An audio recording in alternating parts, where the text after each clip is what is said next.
Auto డ్రైవర్ల సమస్యల పరిష్కారం కోరుతూ ఆదర్శ్ నగర్ ఎమ్మెల్యే క్వార్టర్స్ నుంచి అసెంబ్లీ మండలికి ఆటోలో బయలుదేరిన బీఆర్ఎస్ ఎమ్మెల్యేలు ఎమ్మెల్సీలు. ఈ సందర్భంగా బీఆర్ఎస్ వర్కింగ్ ప్రెసిడెంట్ కేటీఆర్ మాట్లాడుతూ కాంగ్రెస్ పార్టీ ఎన్నికల సమయంలో 8 లక్షల మంది ఆటో డ్రైవర్లకు ఎన్నో హామీలు ఇచ్చింది.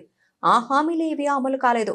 ఇప్పటివరకు 93 మంది ఆటో డ్రైవర్లు ఆత్మహత్యలకు పాల్పడ్డారని కేటీఆర్ విమర్శించారు.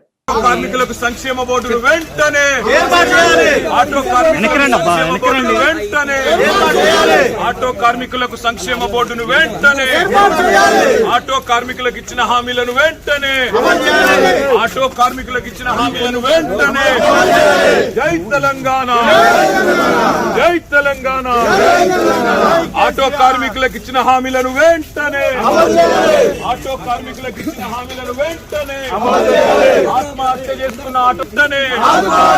ఆత్మహత్య చేసుకున్న ఆటో కార్మికుల కుటుంబాలకు వెంటనే ఆత్మహత్య చేసుకున్న ఆటో కార్మికుల కుటుంబాలను వెంటనే ఆత్మహత్య చేసుకున్న ఆటో కార్మికుల కుటుంబాలను వెంటనే ఆత్మహత్య చేసుకున్న ఆటో కార్మికుల కుటుంబాలను వెంటనే ఆటో కార్మికులకు ఇచ్చిన హామీలను వెంటనే ఆటో కార్మికులకు ఇచ్చిన హామీలను వెంటనే జై తెలంగాణ ఆటో కార్మికులకు సంక్షేమ బోర్డును వెంటనే